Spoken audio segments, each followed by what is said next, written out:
Friends, welcome to our food lover family. Food lover ফ্যামিলিতে আপনাদের সবাইকে স্বাগত। আপনারা কেমন আছেন? সবাই নিশ্চয়ই ভালো আছেন। যাই হোক, ভালো থাকুন, সুস্থ থাকুন, ভালোভাবে খাওয়া দাওয়া করুন, এটাই আমাদের আনন্দ। ব্যাস এইটুকুনি আর চাই। বাঙালি কী চায়? বাঙালি চায় বেঁচে থাকার জন্য খাওয়া এবং খাওয়ার জন্য বেঁচে থাকা। যাই হোক, আসুন আজকের পর্বে দেখে নেওয়া যাক আজকে আমাদের রেসিপি কী। আমাদের যে রেসিপি সেটা আর বলতে হবে না, থাম্বনেল এবং টাইটেল দেখেই বুঝতে পেরে গেছেন। হ্যাঁ, ঠিকই ধরেছেন। আজকে আমরা বানাচ্ছি চিকেন কাবাব, 3 রকমের কাবাব। এটা হচ্ছে টিক্কা কাবাব, লাল কাবাব যেটাকে, সেটা বলা হয় টিক্কা কাবাব। দেখছেন লাল কালারটা হালকা বোঝা যাচ্ছে। আচ্ছা, এটা হচ্ছে গিয়ে চিকেন রেশমি কাবাব, মানে সাদা যে কাবাবটা হয় সেটাকে বলা হয় রেশমি কাবাব। আর এটা হচ্ছে কি সবুজ কাবাব, মানে যে কাবাবটা সবুজ হয় তাকে বলা হয় হরিয়ালি কাবাব। তো যাই হোক, টিক্কা কাবাব, রেশমি কাবাব এবং হরিয়ালি কাবাব, এই তিনটে কাবাব কীভাবে বানাবেন। ফার্স্টে বলে নিই উপকরণ। ফার্স্টে আমি 3টে জায়গায় চিকেন নিয়ে নিয়েছি, পরিমাণ মতো চিকেন নিয়েছি। আপনারা আপনাদের পরিমাণ মতো নেবেন, যতটা দরকার ততটা করে নেবেন। আমি কতটা নিয়েছি সেটা ম্যাটার নয়। আমি যদি 100 গ্রাম চিকেনে করি, আপনাদের তো যখন 1 কিলো করে চিকেন করতে হবে, সেটাই তো আমি বলে দিচ্ছি যে 100 গ্রাম চিকেন করতে গেলেও কী হবে, 1 কিলো চিকেন করতে গেলেও কী হবে। আসুন, আমি আপনার 3টে জায়গায় চিকেন নিয়ে নিয়েছি। 3টে জায়গায় যে স্পাইসি মশলা নেবো, কিন্তু একই মশলা নেবো। জিনিস খালি কী কী চেঞ্জ হবে শুনুন খালি। প্রথমে আমরা যে কাবাবটা বানাতে গেলে চিকেন নিয়ে নিয়েছি, দেখুন 3টেতে আদা রসুন পেস্ট দিয়ে দিয়েছি। আর এখানে লেবুর রস দেবেন, অল্প লেবুর রস দিলে কী হবে, চিকেনটা নরম হয়। লেবুর রস হাতের সামনে না থাকলে তাহলে আপনারা ভিনিগারও দিতে পারেন, কোনো অসুবিধা নেই। ঠিক আছে, অল্প দেখুন দই দিয়ে দিয়েছি, এখানে দই দেওয়া আছে, দেখুন এই দেখুন দই দেওয়া আছে। 3টেতেই দই দিয়ে দিয়েছি। 3টেতেই ধনিয়া গুঁড়ো দিয়ে দিয়েছি। 3টেতেই জিরে গুঁড়ো দেওয়া আছে। 3টেতেই চিকেন মশলা দেওয়া আছে। 3টেতেই চাট মশলা দেওয়া আছে। যেহেতু এটা টিক্কা কাবাব, লাল কাবাব হবে, তাই জন্য লাল কালার দিয়েছি। এটা সাদার জন্য কী দিয়েছি আপনাকে বলি, সাদার জন্য দইটা একটু বেশি দিতে হবে। এটা যতটা দেবেন তার থেকে একটু বেশি দেবেন, বেশি দই বেশি নয়, তাহলে টক হয়ে যাবে। তার সাথে কী দেবেন, আমি যেমন দিয়ে দিয়েছি আমুলের ফ্রেশ ক্রিম। আমুল দিতে হবে কোনো ব্যাপার নেই, যে কোনো ফ্রেশ ক্রিম দেবেন। আর কি দিতে হবে তার সাথে, এখানে আমি নিয়েছি কাজু, চালমগজ এবং পোস্ত পেস্ট। এটাকে পরিমাণ মতো দেবেন, বেশি দেবেন না, অল্পও দেবেন না। কী করে পরিমাণ মতো দেবেন সেটা আমি পরে আসছি, ঠিক আছে। আচ্ছা, আর দিয়ে দিচ্ছি গরম মশলা। সবুজটা কালারটা কী করে করবো পরে বলছি আমি। আর 3টে দিয়ে দিয়েছি সমান পরিমাণে গরম মশলা দিয়ে দিয়েছি, নুন দিয়ে দিয়েছি, সাদা তেল দিয়ে দিয়েছি, বিরিয়ানি মশলা দিয়ে দিয়েছি, ঠিক আছে। এইবার আসছি সবুজ কালারটা করবো কীভাবে। সবুজ কালার করতে গেলে আপনারা অনেকেই জানেন যে দুটো জিনিস দিতে হবে, ধনিয়া পাতা এবং কি পুদিনা পাতা, তাই তো? অবশ্যই। তার বাইরে আরেকটা হয় কিন্তু, কী জানেন, সেটা হচ্ছে পার্সলে পাতা। অনেকেই জানেন না, এই দেখুন আমি দেখিয়ে দিচ্ছি। হ্যাঁ, আমি পরিচয় করে দিচ্ছি আপনাদের সাথে। এই যে এটা ধনিয়া পাতা, সবাই চেনেন, এটা নতুন করে বলার কিছু নেই। এটা হচ্ছে গিয়ে পুদিনা পাতা, দেখুন ভালো করে দেখে নিন, এই হচ্ছে গিয়ে পুদিনা পাতা, ঠিক আছে। আর এইটা হলো পার্সলে পাতা। এই পাতাটা ধনিয়া পাতার মতো অনেকটাই দেখতে, কিন্তু এটা ধনিয়া পাতা নয়, এটা হচ্ছে পার্সলে পাতা। দোকানে গিয়ে বলবেন পার্সলে পাতা দিতে, তাহলে দিয়ে দেবে, দেখেছেন। এইটা অনেকটা কিরাম দেখতে, গন্ধ জানেন, মেথি হয়, মেথি, কাঁচা মেথির মতো গন্ধ এই পার্সলে পাতাটা। পুদিনা পাতা আলাদা, পুদিনা মেন্ট আছে, আর ধনিয়া পাতা আলাদা গন্ধ আছে। তো 3টেকে অল্প জল দিয়ে ভালো করে পেস্ট করবেন। পেস্ট করে যদি জল মনে হচ্ছে বেশি হয়ে যায়, জলটাকে এরকম আমি এরকম চা ছাঁকনি দিচ্ছি, আর ছেঁকে নিচে দেখুন, জলটা দেবেন না, খালি পাতাটা দেবেন। আর আমারটা এক্সেস হয়েছে বলে রেখে দিয়েছি, পরিমাণ মতো দিয়ে দেবেন, ঠিক আছে। আপনাদের বলে দিলাম 3টে ইনগ্রিডিয়েন্টস দিয়ে দেবেন। 3টে জিনিসে 3 রকমের আমি ইনগ্রিডিয়েন্টস দিয়ে দিয়েছি, আপনারা যদি পারেন সেরকম দেবেন। আর আপনাদের যদি মনে হয় কিছু কম বেশি হয়েছে তাহলে আপনারা দিয়ে দেবেন। আমি আরেকবার মশলাগুলো আপনাদের রিভাইজ করে দিচ্ছি। মশলাগুলো হচ্ছে গিয়ে চিকেন নিয়ে নিয়েছি, তার সাথে জিঞ্জার গার্লিক আদা রসুন পেস্ট, লেবুর রস, না হলে আপনারা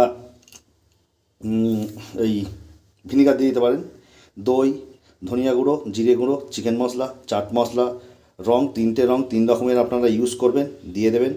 গরম মশলা, নুন, সাদা তেল, বিরিয়ানি মশলা, ঠিক আছে, এইগুলোকে ভালো করে আমি এবার মিক্স করবো। শুনুন ভালো করে জিনিসটা বলছি, ভালো করে মিক্স করব। মিক্স করে কি করব, স্মোক দেবো।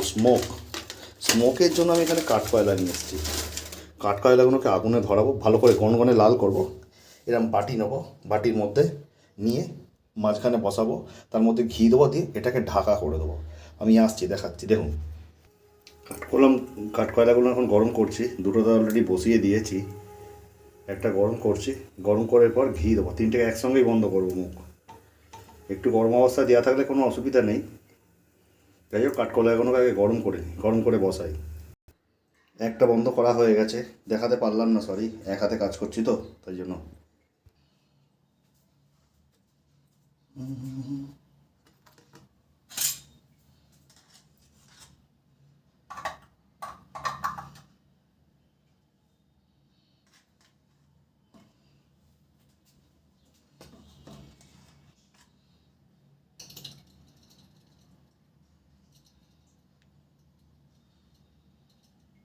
না, ঠান্ডা হয়ে গেছে, সঙ্গে সঙ্গে দিতে হবে, ঠান্ডা হয়ে গেছে।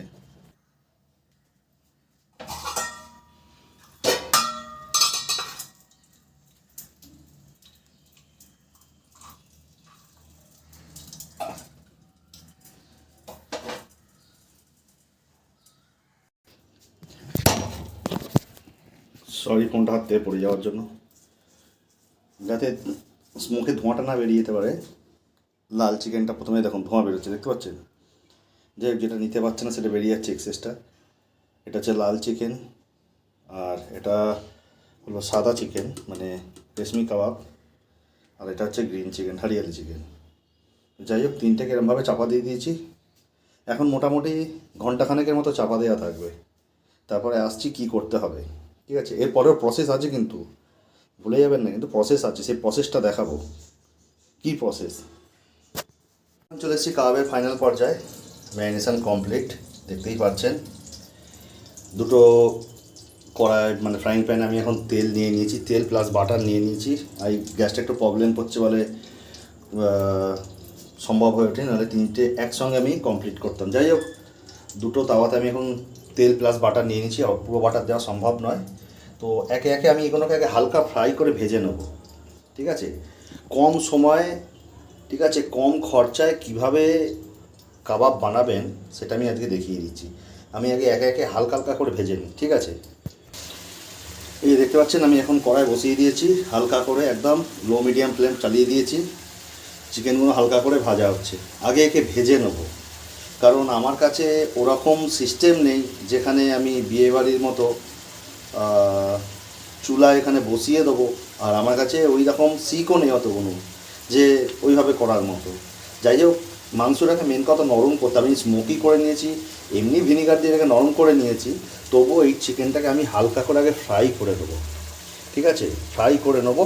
আর যেই দেখতে পাচ্ছেন এই যে গ্রেভিগুলো আমার বেঁচে থাকে, এখানে চিকেনটা আছে অবশ্য কিছুটা, যে গ্রেভিটা বেঁচে আছে এটা ফেলবেন না, কিন্তু এটা রেখে দেবেন। কেন রেখে দেবেন আমি পরে আসছি।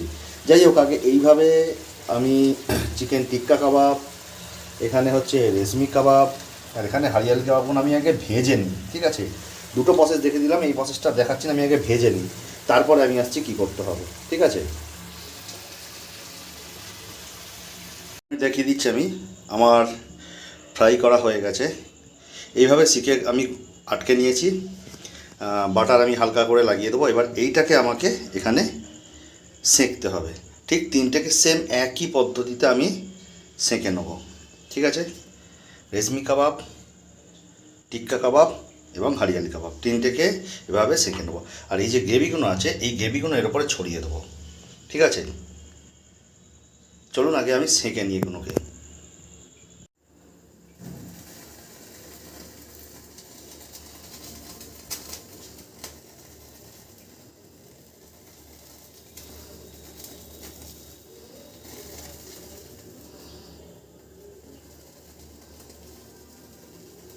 এভাবে হালকা হালকা হালকা করে পুড়িয়ে নিতে হবে এবং এর উপরে হালকা করে বাটার দিয়ে নিতে হবে। এভাবে সব কটা চিকেনকে আমি এইভাবে পুড়িয়ে নেব। এখানে আমার সব পোড়ানো হয়ে গেছে। যখন পোড়ানো হয়ে যাবে তখন এখানে কী দিয়ে দেবো, হালকা চাট মশলা, বাটার আর ফ্রেশ ক্রিম।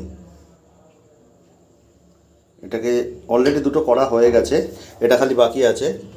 এটা দিয়ে মোটামুটি টস করে নেবো, হয়ে যাবে, কমপ্লিট হয়ে যাবে।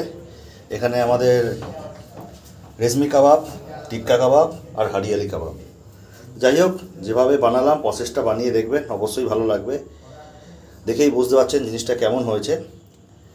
এগুলো একটু গ্রেভি রাখা হয়েছে, দেখেই বুঝতে পারছেন। তো যাই হোক, যখন আপনারা বাড়িতে বানাবেন তখন বুঝতে পারবেন যে কতটা সুন্দর খেতে হয়েছে। কম সময়ের মধ্যে, কম খরচের মধ্যে বাড়িতে বানিয়ে ফেলুন এভাবে 3 রকমের 4 রকমের কাবাব। ব্যাস, আজ ভিডিওটা এখানেই, এ পর্যন্তই। আবার দেখা হচ্ছে পরবর্তী ভিডিও। টাটা, সবাই ভালো থাকবেন, সুস্থ থাকবেন। আর অবশ্যই যদি নতুন কিছু রেসিপি বানান আমাদের জানাবেন, আমরা অবশ্যই ভিডিওতে আপনাদের নাম মেনশন করে তুলে ধরব। ধন্যবাদ।